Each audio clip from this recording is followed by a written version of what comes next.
Donc bonsoir tout le monde. Donc on est ici présent pour le Champion Select de la première partie de cette semaine 3 du Masters League. Donc on se lance tout de suite avec les bans du côté gauche, la Blue Team Evasion Gaming, et du côté droite, la Red Team. Camp Mid. Donc c'est lancé. Le premier ban pour Evasion Gaming sera Miss Fortune. Donc là, on s'attend à beaucoup de bans, beaucoup de plays à mon avis là, par les AD Carry, puisque on s'entend, il y a eu la grosse patch de la pré-saison qui a buffé environ la moitié des AD Carry, donc ça va être un élément majeur de cette soirée. Donc il va vraiment falloir porter attention à nos jeunes AD Carry et voir comment ils se débrouilleront avec ces nouveaux items et ces champions très modifiés. Donc Miss Fortune, je n'ai pas eu l'occasion d'avoir énormément depuis la dernière patch. À mon avis, si c'est un ban, c'est soit un target ban, ou sinon tout simplement que les joueurs de Evasion Gaming ont eu l'occasion de jouer contre des Miss Fortune beaucoup trop fortes. Donc de ton côté typique là, je ne sais pas ce que tu en penses. Ben moi j'ai fait mes devoirs et j'ai lu un petit peu les patch notes sur les AD Carry. J'ai eu la chance aussi de voir Miss Fortune dans plusieurs parties de mon côté. Donc je peux te confirmer que Miss Fortune c'est un pick très fort en ce moment, notamment son ultimate qui dure plus longtemps, qui peut crit aussi désormais. On a aussi le W qui n'applique plus le Grievous Wounds, mais qui donne un buff d'attack speed vraiment significatif et de façon instantanée, donc on l'active, et un boost de movement speed aussi, donc le passif de movement speed que Miss Fortune avait précédemment est atteint. Donc en fond, on a le maximum de boost de movement speed. C'est très facile de kite avec un champion qui avait plutôt des faiblesses au niveau de sa mobilité avant. Maintenant, elle a beaucoup plus d'outils pour se sortir de mauvaises situations, donc Miss Fortune, très très fort. Et ensuite, on a des bans aussi hautement contestés au niveau des AD Carry. On a Fiora, bien évidemment, qui est un champion qui est quand même fort dans une méthode d'AD Carry grâce à son parry. Évidemment, on connaît tous la force de Fiora. Donc, je pense qu'on va en parler un peu moins de ce ban-là. Je pense que tout le monde connaît à peu près les forces, les faiblesses de Fiora. Mais Graves, Speeder, ça, c'est tout qu'un ban. Ça m'aurait vraiment étonné de le voir dans le tournoi aujourd'hui, étant donné sa force actuelle. Ouais, Et, totalement. Pardon, Graves, désolé de te couper, typique, mais exactement là, Graves qui est un AD Carry très puissant en ce moment, malgré que son range est très limité, si il réussit à se mettre dans le range de ses attaques, de ses auto-attaques, pardon, et d'être assez proche, il peut burster un ennemi à une vitesse incroyable à mon avis, donc c'est vraiment un ban très important là, qui a été fait du côté de Camp Mid.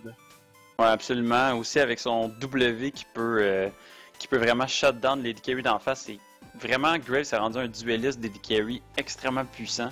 Même si un Graves est behind et qu'il n'y a pas tant d'items que ça, ses base damage sont assez ridicules présentement. Donc c'est certain que c'est un high priority ban. Ça c'est certain. Le Draven qui a subi très peu de changements. Et tout simplement, au niveau de ses basic attaques, là, on a tout simplement fait des petits tweaks au niveau des animations de ses basic attaques. Donc ça m'étonne de voir Draven ban. C'est certain que les nouveaux items peuvent bénéficier à ce champion-là, certainement. Je crois pas que ce soit le ban le plus important, par exemple, de toute cette phase. Mais reste quand même que Draven c'est un champion très snowballé, donc ça se peut qu'on s'attende à une team comp. Qu'on s'attendait à une team comp Terra Snowball du côté de Camp Mid. Donc il y aurait eu raison de banner Draven. Ouais, ben assurément, là, avec les nouveaux items AD Carry, on a une facilité incroyable d'aller chercher un 100% de critique. Donc, à mon avis, sur Draven, ça peut être assez meurtrier là, si on fait pas assez attention à lui. Donc, très bon ban à mon avis là. Dans cette méta AD Carry qui carry, c'est le cas de le dire. Donc ouais, ensuite, on a vu Kog'Maw ban, donc beaucoup de changements côté Kog'Maw, entre autres son W qui lui double son attack speed, donc on a la possibilité d'aller chercher un 5 d'attack speed, donc c'est complètement là une minigun qu'on a là, au lieu d'avoir un AD Carry dans notre équipe lorsqu'on a un Kog'Maw full build. Donc ouais, absolument. J'ai pas eu l'occasion de le voir encore dans un côté plus compétitif, comme on peut le voir ce soir-là dans du Team Rank. Mais à mon avis, je pense que si c'est avec beaucoup de peeling, si on pense entre autres à Lulu, à Janna, des champions dans ce genre-là, je pense que ça peut être vraiment meurtrier, ça peut être un champion très dangereux. Ouais, c'est certain, les comme Juggernaut qui sont toujours à la mode et qui vont l'être encore plus, là, si évidemment Kog'Maw est open. Donc ça c'est certain. Il y a aussi un changement significatif auquel certaines personnes ont passé à côté. Je sais qu'on n'en parle pas beaucoup, mais son ultimate, le Living Artillery, qui a 200% de damage sur les targets qui sont entre 25 et 50% de vie, et 300% de damage sur ceux qui sont entre 25 et 0% de vie. Donc ça va vraiment être utilisé plus comme un execute maintenant pour aller chercher les targets qui sont low dans la backline. C'est facile de ne pas faire attention à ça, étant donné qu'avant ça faisait pas tant de dégâts. Que ça, c'était pas des dégâts très significatifs, surtout sur un Kog'Maw AD. Évidemment, AP, c'est sûr que ça fait plus peur, mais dans ce cas-ci, c'est certain que ça va faire beaucoup plus mal. Et on a des scaling AD aussi qui vont avec ça, donc évidemment, Kog'Maw AD qui a reçu beaucoup de buffs. Yasuo, évidemment, c'est une évidence, Pidgey. Et je suis certain que tu pourras nous dire pourquoi. Ouais, ben évidemment avec les derniers changements, là, entre autres aux items et surtout les Masteries. Là. Donc on a le Masteries, je ne saurais pas te dire le nom exact, mais qui fait en sorte qu'on se heal à chaque critique qu'on fait. Et maintenant le fait que Yasuo est capable d'aller chercher du critique, soit 100% de critique en seulement 2 items. Donc on parle d'environ en 25 minutes une game là. Donc c'est vraiment énorme. Donc Yasuo qui est un pick très très puissant en ce moment. Faut vraiment faire attention à ce champion là. Déjà qui était très puissant et très snowbally. Donc je pense que c'est encore plus une menace là. Du moins d'ici à ce qu'on nerf la Masteries là qui devrait être nerfée très rapidement à mon avis là. Dû à mon avis au problème que ça a encouru, si on pense à Yasuo et également à Tryndamere qui est un gros problème avec cette en effet, j'ai l'information exacte sur la Masteries. Donc la Masteries se nomme Warlord's Bloodlust et ça fait que les dégâts critiques guérissent de 15% du damage qui est fait et donne aussi 20% d'attaque speed pour 4 secondes. Donc c'est certain qu'avec un 50-75% de critique, ça peut être extrêmement violent. Là. Ouais, effectivement. Donc on va se lancer tout de suite dans les picks. Il nous reste 1 minute 30 avant de se lancer dans le loading screen. Donc on va survoler les picks très rapidement. On aura l'occasion d'en parler plus en détail durant la game. Donc du côté d'Evasion Gaming, on a vu comme top laner Pékin qui va jouer Renekton. Donc un top laner assez lane bully à mon avis. Mais là, qui aura à laner contre un Mundo. Donc à mon avis, Mundo, si il y a un champion qui est capable de résister à Renekton, je pense que Mundo c'est un des bons champions. Là. Tu builds de l'armure assez rapidement sur Mundo et je pense pas que Renekton risque d'être capable de le tuer. Ouais, absolument, Renekton, pardon. Mundo, plutôt, qui a reçu un buff significatif sur son E dans la dernière patch, pas la 5.22, mais bien la 5.21, qui permet un reset d'auto-attaque. On a vu des Mundo aller à des builds assez agressifs avec un Titanic Hydra assez early, puis c'était facilement capable de duel des gros tanks. Effectivement, il y a aussi son Cleaver qui fait du pourcentage d'HP quand on touche des champions ennemis. Donc ça, c'est certain que c'est fort contre des champions tanky. Au niveau de la jungle, on a un match-up Elise contre Vayne, donc deux champions très early game qui ont du très très bon ganking potential. On va voir quelle lane ils vont essayer de snowball. D'après moi, je pense que la bot lane, c'est là où il va y avoir le plus d'affrontements. On a quand même une bot lane qui peut faire des plays de chaque côté. Et Pidgey, match-up au mid, qu'est-ce que t'en penses? Match-up au mid, à mon avis, les deux champions sont très safe. On a beaucoup de range, on a beaucoup de poke, donc Lux contre Orianna. Évidemment, c'est deux champions là, très renommés, comme je le disais, là, pour leur poke et leur safety in lane, dû à leur shield. Et au poke, encore une fois, je sais que je l'ai nommé environ 3 fois en 15 secondes, mais je pense que c'est vraiment un très bon descriptif des deux champions, là, shield et poke. Ouais, absolument. Deux champions qui ont quand même beaucoup d'utilité, autant que de damage, ça c'est certain. Donc, des champions aussi qui sont relativement assez safe en lane. On va agréer là-dessus, très certainement. Et sur la botlane, là, on en parlait un petit peu tantôt, des botlane de chaque côté qui a un très gros potentiel de play, autant pre-6 que post-6. Des ults très significatifs de chaque côté. On va voir comment ils vont utiliser ça. Tristana qui est plus un carry de late game. Tristana, par exemple, qui a subi des changements assez importants au niveau du stacking de son E. Donc maintenant, le Rocket Jump peut stacker. Peut mettre un stack. peut mettre un stack de E. Et son ult aussi rajoute un stack de E. Par contre, avant, on avait lorsqu'on activait le Q et on tapait un target qui était comment dirais-je, debuff par le E, on réduisait le cooldown de ce skill-là par la même occasion et ce n'est plus le cas. Donc on risque d'avoir, en gros, le playstyle de Tristana va changer pour des plays plus agressifs, donc qui vont bénéficier aux joueurs plus agressifs. Ce qui va faire que le laning phase de Tristana va être un petit peu moins orienté farming et plus orienté fighting. Donc, on va voir ce que ça va donner. Au niveau de Ashe, il y a eu des changements aussi au niveau de son passif et de son Q. Donc, son Q fonctionne un petit peu différemment. C'est pas un gros burst d'attaque speed soudain. Et son passif aussi a changé. Donc, évidemment, le damage a été un petit peu augmenté pour compenser la réduction de damage sur son Q. Et la façon que ça fonctionne maintenant, c'est que les crits augmentent le slow sur les basic attacks de Ashe. Donc ça double la quantité de slow. Et le W, évidemment, pour appliquer un slow, crit tout le temps. Donc il y a un dommage réduit, mais crit tout le temps. Donc ça, c'est un petit peu les changements qui ont été faits sur Tristana et Ashe. Et maintenant, Peter, parlons des supports. Oui, donc les deux supports, à mon avis, je pense que les deux supports sont d'excellents champions. Je pense que j'ai un petit peu de favoritisme vers le Tahm Kench. Je pense que tu comprendras pourquoi là. Ouais, c'est certain de voir des plays de Tahm Kench en compétition, c'est toujours apprécié. Oui, donc Tahm Kench peut complètement sauver qui il veut dans son équipe. Tout simplement avec un petit clic du W. Donc, aussi simple que ça. Il a également un gros potentiel de cut avec ses stacks qui peut stun, ses stacks qui peut manger quelqu'un avec le Devour sur le W. Donc, un gros potentiel de support du côté... pardonnez-moi. Oui, donc du côté de...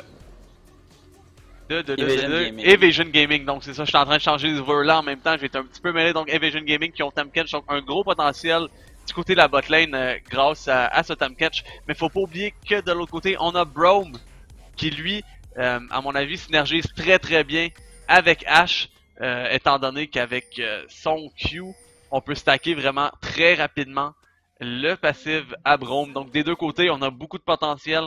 Il suffit de voir quelle équipe va mieux utiliser ce potentiel. Ouais, absolument. Moi, je pense au pic Braum dans la camp. Attention, ramasse ta chambre qui se fait...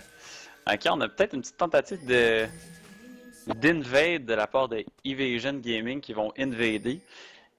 Donc, on parlait du pick Braum. Braum, dans cette situation-là, son Unbreakable qui va être extrêmement significatif au niveau du damage de Dude Thanatos qui est sur une Lux. C'est certain qu'un bon shield de Braum pour bloquer le damage de Lux, ça va vraiment faire une grosse différence en teamfight. On a aussi le cocoon d'Elise, son araignée qui peuvent être bloqués par le shield. Donc j'ai vraiment hâte de voir comment Holy Moly va se débrouiller là-dessus. C'est certain qu'un bon ult Braum combiné avec le shield, ça peut vraiment gagner une teamfight là. Ouais, ben Braum aussi là, autant que Tahm Kench a énormément de potentiel, comme tu l'as dit, dû à son shield qui peut bloquer honnêtement tellement de choses si bien utilisées. Mais peut être aussi très inutile si mal utilisé. Donc, ouais. Faut faire attention à ça. Donc là, on commence la jungle qui, dès maintenant, depuis la dernière patch, spawn à 1 minute 40 au lieu de 1 minute 55. C'est la même chose pour les minions qui spawn 15 secondes plus tôt. Donc, on a un petit peu une game qui commence plus rapidement. Au bout de la ligne, je pense pas que ça change grand chose, sauf qu'on passe moins de temps à perdre, qu'on perd moins de temps dans la jungle. Ouais, absolument. pense que ça va donner plus de dynamisme au jeu, évidemment, là, avant 2 minutes. C'est certain que il reste d'avoir. C'est une méta plus early game aussi, là, donc on risque d'avoir plus d'invade. On voit des junglers qui ont été choisis, des junglers qui sont très très early game, étant donné que les nouveaux changements aux minions, aux dégâts des turrets, aux défenses des turrets, ça fait que c'est plus facile de push assez tôt dans la game. Donc c'est certain que si on a une lane qui snowball, ça va être très difficile de renverser la vapeur. Attention, on a une petite action de Spartan sur Québec Power qui est stun par le passé de Holy Moly, qui perd vraiment beaucoup de vie là-dessus.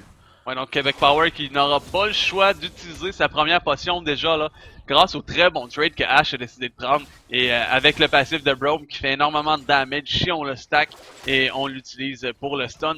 Donc très bon trade de ce côté-là. Québec Power qui était pas en position de trader. Donc on prend l'avantage et c'est bien joué de ce côté-ci. On voit une petite invade du côté de God Bouchon qui est allé warder, qui va prendre le Skull Crab. D'après moi, il va avoir des bonnes chances de ganker au mid. On sait que c'est pas wardé du côté des campers mid. Donc probablement que God Bouchon va aller faire un petit tour au mid où il va décider peut-être d'aller clear le reste de sa jungle. Mais d'après moi, son focus va être au mid. De la façon que la lane est positionnée présentement, c'est très bien ouvert à un gank. D'où Thanatos qui a toujours son trinket.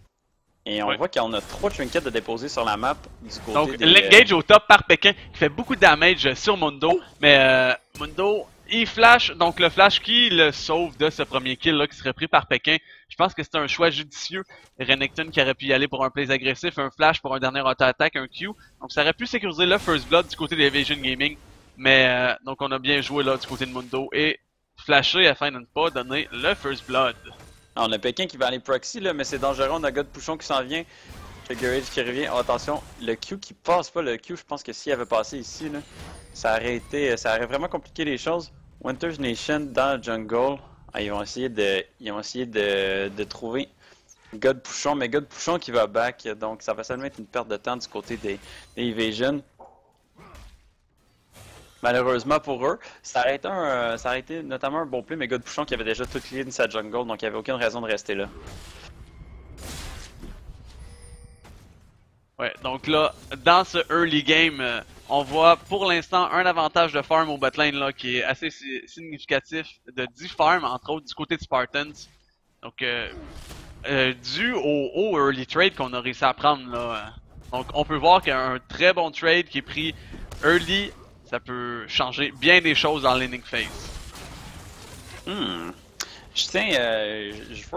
veux porter ton attention sur quelque chose, Pager. On voit Trigger Rage qui est revenu avec une option sustain, une option damage aussi, une option trade. La Corrupting Potion va se recharger un petit peu comme le faisait la flasque. Attention, on a du bon damage du côté de Trigger Rage qui va décider de fight Pékin. Avec la Corruption Potion, on va voir si ça va passer. Attention, on a encore le stun du côté de Pékin. Ça passe. Est-ce que ça va être le First Blood? Pékin qui va toucher la dernière fois. Flash. Est-ce qu'on a le Q? Le Q revient à cooldown. Le Q, le First Blood de Pékin qui utilise le ult, malgré que ce n'était pas nécessaire. Donc c'est le First Blood qui est sécurisé par Pékin au top lane avec son mean Renekton. Là. Early game incroyable, on le rappelle, le Renekton. Donc Mundo qui n'était pas assez tanky dans ce early game, avec seulement une flasque, la Corrupting Potion et un Clot Armor. Donc c'est le premier kill qui est sécurisé du côté de Evasion Gaming. Je pense honnêtement que Trigger Rage aurait eu vraiment avantage à trader en petits segments au lieu d'y aller vraiment all-in sur lui. La Corruption Potion qui donne évidemment du sustain, mais aussi qui donne du magic damage over time lorsqu'on damage. Attention, on a un petit gang de Winter's Nation qui se ramasse la chambre. On a counter gang de God Pouchon. Est-ce qu'il ramasse la chambre? Ramasse la chambre qui tombe. God Pouchon qui va être forcé de reculer. Donc God Pouchon qui est arrivé un petit peu trop tard pendant ce temps-là. Encore de l'action au top. Ouais, donc beaucoup d'actions déjà dans ce early game là. 2 kills qui sont sécurisés par Evasion Gaming. Entre autres, beau travail qu'on a vu au mid lane de Dude Tatanos et Winter Nation. Belle utilisation des outils qu'ils avaient à disposition. On a bien forcé ce deuxième kill et ça pousse l'avantage là à 600 gold du côté d'Evasion Gaming. Pendant ce temps-là, on n'a toujours pas back du côté de la botlane. C'est assez tranquille. Évidemment, on essaie de creuser l'écart au CS. On a Godpouchon qui s'en vient pour un gank. Au top, Pékin qui a ça, qui n'a toujours pas son ult. Est-ce qu'on va survivre à ça? Donc le Q qui est landé. L'ultimate Pékin qui meurt aux mains du cleaver de Trigger Rage là. Donc qui a essayé de juker un petit peu le Q de Vi, mais on ne réussit pas. Et ensuite là, on suit avec l'ult de Godpouchon. Donc beaucoup trop de damage pour Pékin pour résister à cela. Ouais, ça c'était tout simplement une erreur de vision là. Évidemment, quand on veut jouer agressif, c'est bien d'avoir des wards. C'est certain qu'on va attirer l'attention sur nous. Bien évidemment, en team, c'est beaucoup plus facile de coordonner un gank aussi à ce niveau-là. Donc, petite erreur de greed là-dessus. Trigger Rage qui va popper son ult, il décide de faire. On va s'en aller là, du côté de Trigger Rage. Trigger Rage qui reste en lane, assez greedy. Ouais, donc Trigger Rage qui a décidé de popper son ult, donc on revient à un petit peu plus que la moitié de sa vie. Donc ça nous donne le potentiel de continuer à farmer un petit peu avant d'aller pour un prochain back. Donc l'ultimate de H qui est lancé. Et le W, là, comme on l'avait mentionné, de Tahm Kench qui est très bien utilisé encore une fois là, pour complètement enlever le full combo de Spartan. Ouais, évidemment, la arrow, si ça touche seulement un single target et que ce n'est pas Playmaker, c'est certain que Québec Power se fera sauver dans les moments suivants. Ça, il n'y a aucun doute là-dessus. On a Winters Nation qui va clear un ward qui a son attention sur la botlane. Donc ça va probablement être le signal pour backer à aller acheter des items du côté de la botlane des Camp or Mid. Pendant ce temps-là, évidemment, pendant cette fight au bot, on avait Trigger Rage qui a continué d'affronter Pékin au top et qui a malheureusement perdu son trade, donc il a été forcé de back. Et pendant ce temps-là, Pékin, qui grâce à son Tiamat, va continuer d'aller proxy farm, donc il va deny beaucoup de minions. Ah, Trigger Rage, on a un avantage de 25 CS de son côté. Ouais, donc j'aimerais ça qu'on regarde un petit peu, si tu souhaites. Donc on a vu TP mid et TP top là, du côté des deux équipes, malgré le nerf qu'on a eu sur le téléport. Donc je sais pas si de ton côté, t'es encore un fan du téléport dans toutes les lanes.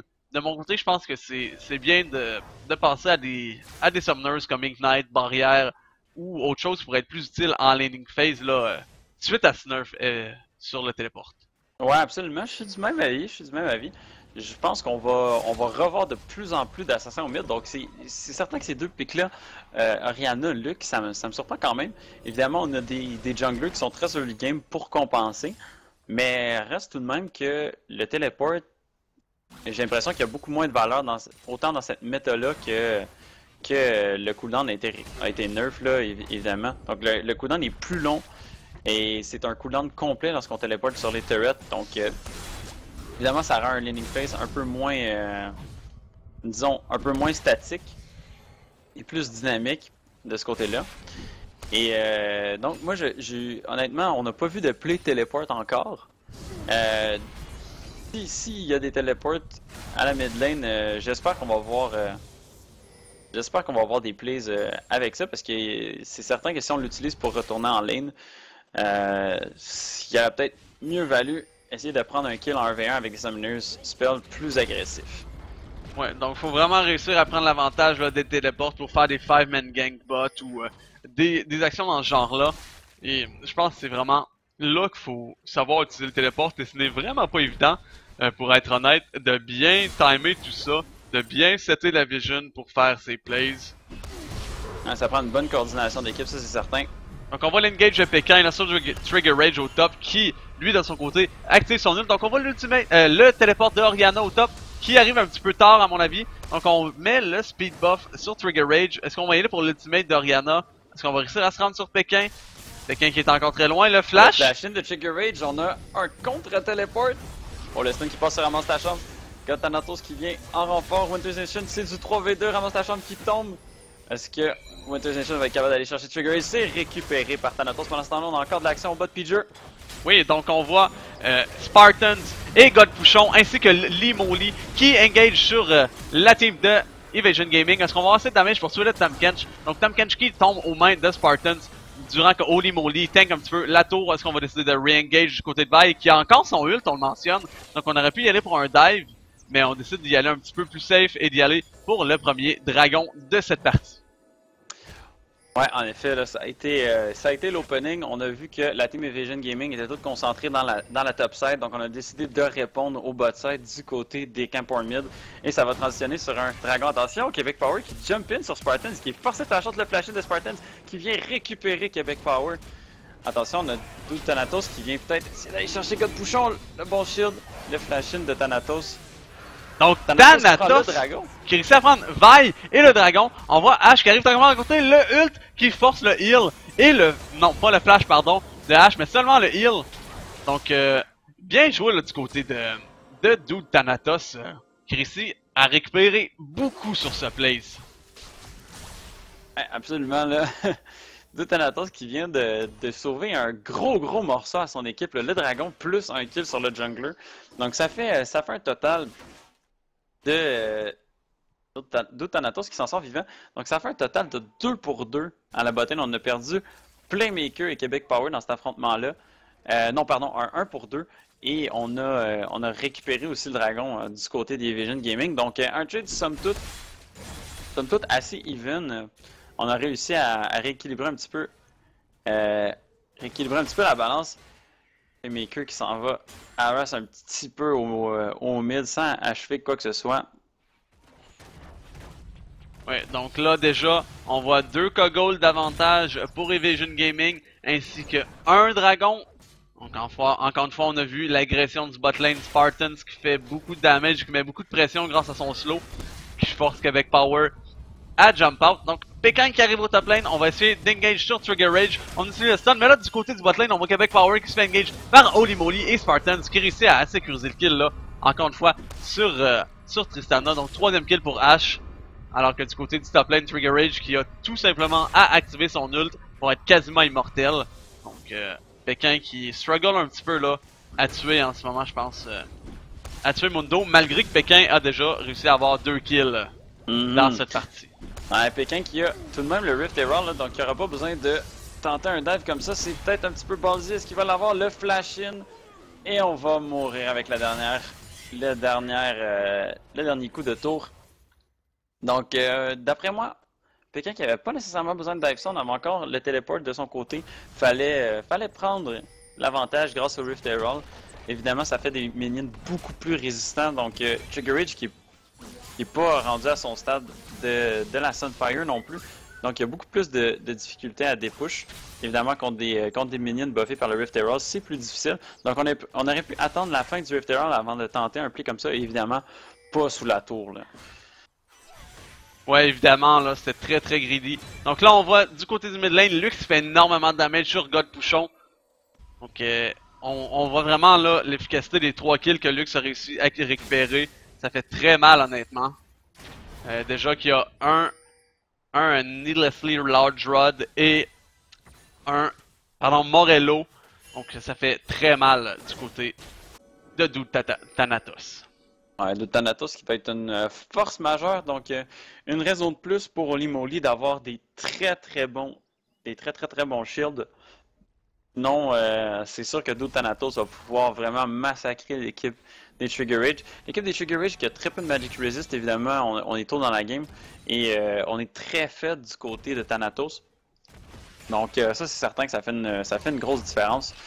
Pendant ce temps-là, au top, est-ce qu'on va avoir du support de God Bouchon pour essayer d'aller prendre la turret? Ouais, il y a déjà une Pékin qui engage au bon moment pour God Bouchon qui arrive en même temps. On utilise Ultimate, Pékin qui tombe. Donc on voit Winter Nation qui arrive avec le stun, mais malheureusement là, on se retrouve dans une situation de 2v1. On fait un petit misstep à mon avis là qui nous force à flasher out. Donc à mon avis, je pense que Winter Nation aurait pu s'en sortir sans avoir à flasher si on n'avait pas fait ce petit pas par en arrière. Ah, étonnante décision du côté des camp or mid. On avait peut-être une option de tower dive le top, étant donné qu'on avait Thanatos qui backait. On a décidé de ne pas y aller, étonnamment. Ça aurait été un dive assez facile à effectuer, étant donné que tous les membres de camp or mid étaient full HP. Oh, la Arrow qui passe pas loin, hein? Arrow, évidemment, là, très près de Québec Power et de Thanatos. Donc on aurait pu en finir avec des quoi de bien. Donc le beau chain ici là, de Winter Nation et de Thanatos sur Trigger Rage qui est trop tanky malheureusement pour eux de réussir à faire de quoi sur lui. Mais tout de même, on force l'ultimate. Donc, Trigger Rage qui n'aura pas l'ultimate d'ici les prochaines minutes. Donc, le beau shockwave, l'ultimate de Braum qui suit. Donc, l'ultimate de Lux fait énormément de damage. Qui va réussir à prendre la kill? Le E de Elise qui lui fait survivre. Donc, très disputé comme fight. Le premier kill qui est pris par Spartans du coup, sur le flash sur de Spartans. Donc, Spartans qui a flashé in, très greedy, on a passé proche de récupérer les kills sur Québec Power, Winter Nation et Pékin qui étaient tous les trois très low. Ah ouais, il faut faire attention, là, ça a été très low de chaque côté. Là, on voit les teams qui sont assez even, évidemment aussi au niveau du gold. Là, on est à un peu moins qu'un gold d'écart, donc c'est toujours très serré. Les deux teams qui ont leur pied à terre dans la game, donc évidemment ça fait du back and forth sans arrêt. Et on a vu que cette teamfight là a passé vraiment à deux doigts de faire un carnage total. Ouais, donc Lux qui essaye de sécuriser un dernier kill avec l'ultimate, mais on passe à côté des trois cibles. Et de toute manière, je pense que si on avait touché là Holy Moly qui avait trop de vie pour mourir suite à un simple ult de cette manière. Ouais, là ça ping le Rift Herald du côté des Vision Gaming. On va aller chercher ça sans trop attendre. Le Dragon qui est spawné au même moment. Donc ici, ça va être le go pour l'équipe des Camp Armid qui vont aller chercher le dragon au bot. Ça a l'air de se diriger vers ça. Est-ce qu'on va avoir une fight? Les Vision Gaming qui ont l'air de vouloir contest. D'où Thanatos qui va aller dropper la vision de ce côté-là. Et c'est engagé du côté des Camp Armid. Camp Armid qui a l'air pas trop sûr. Ouais, donc l'ultimate qui passe sur Winter Nation. Encore une fois, on a Playmaker qui est là pour W son allié. Est-ce que Dude Tatanos va y aller pour le steal avec l'ultimate? Et c'est réussi du côté de Lux, là. Un deuxième Dragon Steal par Dude Tatanos. Thanatos, pardon. Donc très bien joué, là. Deux steals dans cette partie. Les deux seuls dragons qui ont été joués dans ces 19 minutes. Qui ont été volés tout simplement par Lux. Assez facilement, là. On se le cachera pas. Ouais, ben on a un damage de ult et de E combiné qui est supérieur au smite. Donc c'est certain qu'il a bien timé, ça va être assez chaud. Attention, on a une petite engage là. Ouais, donc Pékin qui va très greedy, qui perd beaucoup de vie. On voit le counter engage de Holy Moly avec son ult là qui malheureusement ne touche quasiment aucune cible. Donc on va y aller pour le push sur le mid lane. La tour qui est encore très LT. On est encore LT des deux côtés. Donc ça va faire possiblement un très bon teamfight. On va voir ce qui va se passer. On a quand même un très bon wave clear. On a encore l'ultimate du côté de Dude Thanatos qui a beaucoup de cooldown reaction déjà dans son build. Spartan qui se fait prendre tout seul. Spartan se prend beaucoup de damage. Spartan qui réussit à survivre. Donc Winter Nation qui réussit à sécuriser le kill. Dude Thanatos qui se fait lutter par Vi. Sauvé par son Tam Catch. Donc deux kills qui ont été sécurisés. 2-2 pour l'instant. Qui va s'en sortir victorieux. Et Vision Gaming qui prend un dernier kill. Donc Playmaker qui décide d'y aller pour la veille. Durant ce temps-là, Ramus Tacham qui met beaucoup de pressure sur la Tristana. Donc un teamfight encore une fois qui est parti un peu dans tous les sens. Je pense qu'on a de la misère à se décider sur décider de notre focus dans ces teamfights. Attention, Ramus Tacham qui est pas en bonne position. Thanatos qui a quand même assez de mana. On a pas de flash par exemple du côté de Thanatos, ça va tout se baser sur ce E et le E qui touche. On était en range. Donc fallait seulement avoir le cooldown de Thanatos qui réussit à récupérer un kill sur Ramus Tacham. Ramus Tacham qui a pas une très bonne game présentement, là, qui est 66 derrière. Et évidemment qui est contre un adversaire qui est à 5-0 pour un 0-3 de son côté. Donc on vient de récupérer le Needless Draw, donc ça va faire vraiment du bien, un bon petit 60 d'ability power qui va être récupéré. Donc ça, c'est certain que ça va faire du bien. Mais on est encore loin d'égaler le build de Dude Thanatos qui est très avancé présentement. Ouais, Dude Thanatos qui a déjà deux items de compléter en plus que ses boots et les home guard. Et on a aussi un Amplify, un tome là, cet item que j'ai massacré en le nommant. Donc je n'essaierai pas de le renommer. Donc on voit un petit engage du côté de Holy Moly qui manque au top lane. Pékin qui s'en sort assez facilement grâce à son double dash. Donc, bien joué de ce côté-ci. On essaie de prendre des objectifs tranquillement.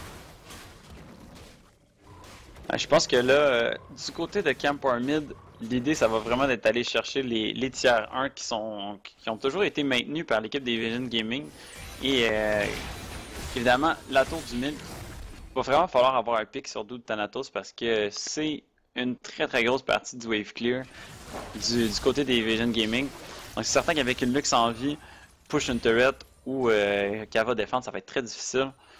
Et on n'a pas beaucoup de pouvoir de siege du côté de la team des Camp War Mid.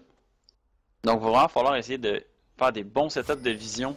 Là du côté des Invasion Gaming, là, au niveau de la vision, la top jungle des Camp War Mid est complètement wardée. Là. Donc ça va être très difficile pour les Camp War Mid d'aller réussir à faire un pick sans se faire voir. Ça c'est certain. Ça va peut-être les mener dans des mauvaises situations là, où est-ce qu'ils vont... Va vraiment falloir deny la vision dans le fond. C'est vraiment ça l'objectif que les Camp War Mid devraient avoir présentement. Donc on va voir ce qu'ils vont en faire. Ils ont quand même de la bonne vision aussi les Camp War Mid, mais c'est certain que ça n'égale pas celle des Vision Gaming présentement. Ouais, donc là on voit Pékin qui essaye de faire du damage sur Trigger Rage, mais qui est beaucoup trop tanky. Très dur de ce côté-là. Pékin, comme on disait, très bon early game, mais face à un champion comme Mundo qui devient très tanky assez facilement, ça va être dur en late game de sécuriser un kill de ce côté-là. On va assurément prioriser plus des champions comme Ash qui est très facile à tuer, n'ayant aucune mobilité. Donc ça reste à voir. Ah, ok. Donc, ça va aussi juste du côté des Evasion Gaming au mid. Et évidemment, Evasion Gaming qui a un très bon pouvoir de siege.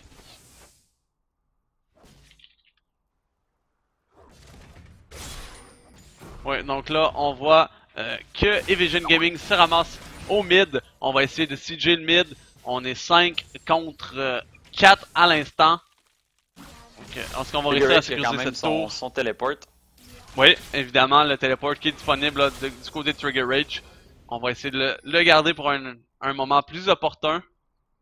On a le dragon qui devient un objectif pressant aussi là, pour les Camp War Mid qui en ont toujours pas eu un. C'est 2 dragons à 0 du côté des Evasion Gaming. Camp War Mid qui va vraiment falloir qu'il aille sécuriser celui-là et qui est hop dans 25 secondes. On n'a pas vraiment de mouvement qui s'en va vers cette partie-là de la map du côté des Camp War Mid. Donc, étonnamment, on va aller tout seul du côté de God Bouchon aller sécuriser la vision. On a une pink, mais le reste de l'équipe est pas proche de l'objectif. Ouais, évidemment.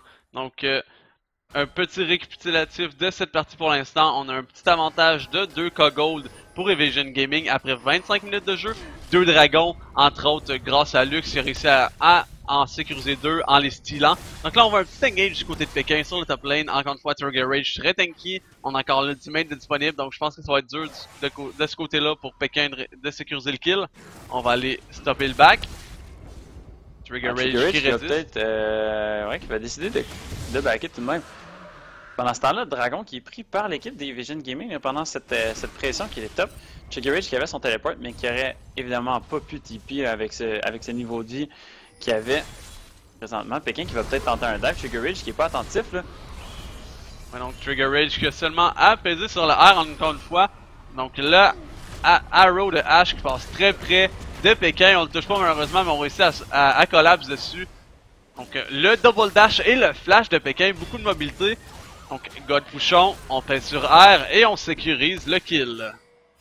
On a vu très bonne mécanique là, du côté de God Bouchon. Attention, le one shot sur Spartans qui s'est fait insta-kill par Dude Thanatos qui a énormément de damage présentement, qui est très faible et qui vient de faire un pick, qui vient de ramener son équipe là, dans une très bonne position. Ils vont pouvoir être là pour Siege. Spartans qui signifiait un très bon wave clear du côté des Camp War Mid. Donc ça devrait être très dur de défendre cette tour au mid. On va attendre la prochaine wave. On a toujours le baron qui est disponible. Pékin qui n'a pas son téléport. On va voir s'il tente quand même. Ouais, donc Pékin qui vient de réapparaître. Donc comme tu le mentionnais, pas de téléport, donc on n'est pas disposé à fighter à l'instant. Mais du côté de Camp Urban non plus là, on a encore Ash qui est dans la base, on a Oriana qui back. Donc pour l'instant, on met un petit peu de vision, on push les lanes tranquillement et on se prépare pour un prochain objectif là, qui pourrait être le baron comme tu l'as mentionné, ou encore une fois la top ou la bot tower des deux côtés. Donc beaucoup d'objectifs qui sont disponibles en ce moment. Donc il suffit de choisir le moment opportun pour faire nos rotations et de profiter d'une faiblesse qui aurait été découverte dans l'équipe adverse. Ouais, absolument. Là. Du côté des Camp Army, par exemple, on a des tours en face qui sont quand même assez résistantes encore. Là. On a du 50% au top pour Evasion Gaming et du 75% environ pour... attention, on a un petit arrow sur Dude Thanatos qui va être sauvé par Playmaker qui arrive juste au bon moment pour sauver Dude Thanatos. Donc on parlait des objectifs. Oui, évidemment on parlait des objectifs, mais on a également parlé de Tamken, genre le champion pick, et on voit vraiment ce qu'on disait. Clique W, sauve ton teammate, et ça change vraiment le déroulement de la game à plusieurs reprises. Ouais, c'est certain, là, avec un simple W, on a complètement negate un pick potential que Spartans aurait pu créer pour son équipe. Donc, ça bouge, il y a du mouvement dans la top jungle. Donc le cocoon qui est landé sur Tri-Rages. Treasure Rage, pardon. Donc on a vu la tour qui est sécurisée par Lux durant ce temps-là au mid lane. Au top lane, Ramus la chambre qui est très low. Le Shockwave qui ne touche pas Pékin malheureusement. Lux qui réussit à one-shot Ash durant ce temps-là. Winter Nation qui est stun par le passif de Braum. Est-ce qu'on va avoir assez de damage? Donc Braum qui sécurise le kill sur Elise. Pékin qui essaye de tuer Ramus la chambre durant ce temps-là. Ramus qui réussit à être assez loin. Et on va s'en terminer avec une petite chase là. Est-ce qu'on va réussir à sécuriser le kill sur Pékin? Ouh, bonne utilisation du jeu sur Pékin. Pendant ce temps-là, on niaise pas avec les objectifs du côté des Evasion Gaming qui va aller tout de suite prendre 2 tours dans cet affrontement-là. Pékin qui continue de mettre de la pressure, il sait qu'il peut sustain, il sait qu'il peut continuer à être dérangeant. Donc il continue à mettre de la pressure au top. Pendant ce temps-là, on a un triple back du côté des Evasion Gaming. Ça va probablement se diriger vers le baron là, dès que Pékin va avoir son téléport. Ça se joue à pas grand-chose au top là. Les affrontements sont assez serrés. Curious qui va avoir son ultimate disponible avant Pékin. Attention, Pékin qui est spoté par Spartans. Spartans qui a l'ultimate qui décide de le garder. Probablement en prévision d'un Baron qui va se passer très très bientôt. Pékin qui va devoir backer. Ça m'étonnerait qu'il tente un Baron avec si peu de vie là, du côté de Pékin. Oui, donc là, si on regarde un petit peu les builds des AD Carry, donc on peut observer que les deux AD Carry ont buildé le Rapid Fire Cannon, qui de mon côté, je trouve que c'est un thème intéressant, mais honnêtement, je préfère encore le Static Shiv. Je sais pas ce que tu en penses de ton côté là. Là, faut avouer qu'on a deux AD Carry avec beaucoup de drain. Attention, le God Pushon, le très bon shield de Holy Moly. Bien empêché de finir God Pushon qui a du Magic Resist. Attention, on va sur Pékin, c'est peut-être pas le meilleur focus, faut faire attention encore. God Thanatos qui est dans une bonne position. Ça engage. Attention, Pékin qui est très low. Le ult sur God Thanatos, le très bon W de Playmaker. Ça turn around sur la team des Camp Army. Et Dude Thanatos, qui s'est fait vraiment ouvrir en deux là, out of position malgré le bon save de Playmaker. Pendant ce temps-là, ramasse la chambre qui est dans une position assez safe. Trigger Rage qui décide de re-engage. Playmaker qui essaie de sauver Winter's Nation. Le flash in de Spartan. Le stun de Winter's Nation. Playmaker qui va se sacrifier pour son équipe. Winter's Nation qui va dropper une dernière araignée avant de se sauver. Et c'est récupéré par Spartan. Playmaker qui tombe. Et somme toute une fight assez sanglante, mais à l'avantage de Camp Mid. Oui, donc un fight qui a été très long. À mon avis, au début du fight, j'avais l'impression que Evasion Gaming allait s'en sortir victorieux. Mais on réussit à kiter du côté de Spartan qui réussit à avoir beaucoup de damage. Donc au final, donc comme tu l'as dit, Camp Mid en sort victorieux de ce très long teamfight, pardon. Donc ça nous ramène un petit peu dans la game. On essaie de tenir là malgré l'écart de 5k gold. Qui, à mon avis, ils s'en sortent très bien là pour malgré le petit écart qu'ils ont. Ouais, absolument, puis c'est un écart qui est assez rattrapable. Là. Si on a un autre bon teamfight comme ça, qu'on décide d'y aller pour les objectifs directement après, revenir au gold en détruisant des turrets, ça va se faire assez rapidement. On se promène autour du dragon encore, on a des téléports qui sont disponibles du côté des deux top laners. On va voir comment ils vont approcher cette fight-là de Thanatos qui va arriver par la river. Alors qu'on a peut-être une tentative de faire le contour du pub du côté du reste de la team d'Evasion Gaming. Pendant ça, évidemment, ça se tape dessus au top, mais c'est une wet noodle fight, évidemment, deux gros tanks comme ça. C'est certain que deux gros bruisers, c'est certain que ça prend longtemps à tuer. Oui, donc là, on voit vraiment que les deux top laners sont hésitants à se lancer dans un fight. On essaie de capter le meilleur TP possible. Donc on voit Renekton qui TP suivi le Mundo. Donc on va y aller pour un team fight. Thanatos qui réussit à cut Rammus Tacham qui tombe au damage de Thanatos, mais Thanatos qui fait engage par Vi. Godpuchon qui a fait énormément de damage avec son ult. D'un autre côté, on voit que Ash se fait tuer par Renekton. Renekton qui est très bon pour exécuter les AD Carry. Donc Trigger Rage qui se retrouve tout seul. Vi qui n'est pas dans le teamfight avec lui. Trigger Rage qui va se faire tuer. Donc mangé par Playmaker. Donc, on le relance. Et le damage là du Devour qui fait énormément de damage. On a vu, c'était malgré que c'est un support, on a réussi à faire peut-être le, j'irais jusqu'à dire le 1/8 quand même de la vie à Mundo en un seul spell, ce qui est quand même énorme pour un support. Ouais, en effet, là, ce fight-là qui s'est terminé en 4-2. Donc, Empowerment qui est pas satisfait de ce fight-là, c'est certain. Ramos Tacham qui s'est fait prendre à partie. Très beau snare du côté de Thanatos. Attention, on a un petit stun sur Godpuchon qui devrait s'en sortir sans trop de problème. On n'a pas vraiment de backup du côté des Evasion Gaming. Donc, Godpuchon qui décide de chasser, Playmaker qui s'en sort avec Pékin là très facilement, encore une fois grâce au W.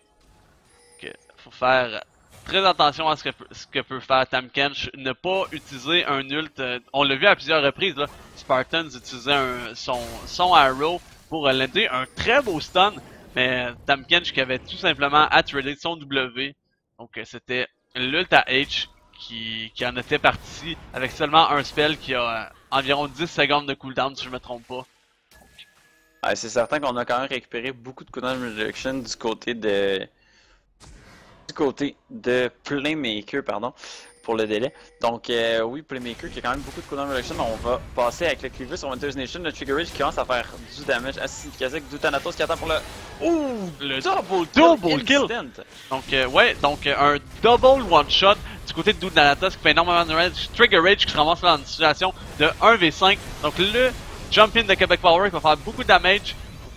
Mundo qui est quasiment mort. On utilise l'ult du côté de Tristana, un petit peu douteux à mon avis, mais on va quand même réussir là à sécuriser le kill. Winter Nation qui fait son Q pour le damage en max health du côté de Mundo. Donc on engage le premier baron de cette partie-là. À mon avis, ça ne devrait pas être trop dur à sécuriser, étant donné qu'on est dans une situation de 5v2 et que Godpuchon se fait cut encore une fois par la Lux qui fait énormément de damage. On réussi quasiment à tuer Godpuchon qui se lance dans la gueule du loup pour essayer de steal le baron. Mais ce n'est pas réussi malheureusement. Non, Godpuchon qui a tenté le tout pour le tout, évidemment, je crois que c'était la bonne décision. Évidemment, la team des Empowerment qui commence à être vraiment behind. Là, les deux dernières teamfights où on a eu des one-shots carrément instant et sur des carries en plus. Donc on perdait nos carries même avant le début de la fête. Donc c'était évidemment très dur de finir nos ennemis lorsque nos damage threats sont morts. Et ça a tourné en des teamfights qui ont été à l'avantage des Evasion Gaming. Evasion Gaming qui a réussi à transitionner ça dans des objectifs. Donc ils n'ont pas perdu de temps. Évidemment à chaque fin de teamfight qui était assez décisive pour prendre des objectifs, ils l'ont fait. Et c'est ce qui explique leur avantage au gold qui est assez intense maintenant, là, un écart au gold. On parle de 12k gold présentement à l'avantage des Evasion Gaming. Attention, Godpuchon qui va réussir à esquiver le stun. Holy Moly qui se fait catch. Et qui est récupéré par Thanatos. Thanatos qui est vraiment le hard carry de cette game. Ouais, donc Holy Moly qui a beaucoup de vie, mais malgré tout n'a pas énormément d'armure ni de Magic Resist. On a seulement le Locket qui nous amène de la Resist dans son build. Donc c'est dur de résister là, à un burst tel que celui de Thanatos et de Québec Power là, dans une situation comme celle-ci. Ouais, ils vont falloir qu'ils... Donc on a un petit peu de lag du côté typique là, malheureusement on ne l'entend pas à l'instant. Donc je vais continuer à caster un petit peu. Donc typique, si tu veux essayer de nous communiquer, essayer de vérifier si la communication marche bien. Donc encore beaucoup de lag du côté typique. Donc on a vu la top tower qui s'est fait sécuriser là, par Pékin et sa team. Donc on utilise le baron pour essayer de backer. Ou plutôt taunter à mon avis. On décide de CJ le mid à l'aide de la team comp. Donc on a vu Winter Nation se faire lander une arrow. On va essayer d'engage du côté de Camper mid. Est-ce qu'on va réussir à faire assez de damage? Le flash de Orianna qui réussit à dodger de luxe. Ramus sa chambre qui prend beaucoup de damage malgré tout. Holy Moly qui va résister à la bombe mais qui finit par tomber par le damage de Thanatos là. Donc c'est un trade de 2 pour 0 à l'avantage de Evasion Gaming qui réussit à prendre une tour et un deuxième inhibitor suite à ça. Donc Thanatos très agressif, on y va pour le Q, on réussit à quasiment one-shot la cible avec seulement ses 2 skills et quelques auto-attaques. Donc très bien joué de ce côté-ci. Trigger Rage qui va essayer de slow la team adverse, mais durant ce temps-là on continue de voir Québec Power qui fait énormément de damage, qui fait tomber une tour, Trigger Rage qui va essayer de s'en sortir, Vivant, Playmaker qui sécurise le kill encore une fois. Ok, il nous reste seulement une tour au Nexus, 2 inhibitors de down, et je pense que ça va être la fin de cette partie là. Vi qui va sur Thanatos pour essayer de sécuriser le kill, ce n'est pas assez de damage, on a vu encore une fois Playmaker sauver son allié, et c'est la première partie de cette soirée qui est remportée par Evasion Gaming en pas plus de 38 minutes 42, qui est une game assez longue dans la méta actuelle à mon avis.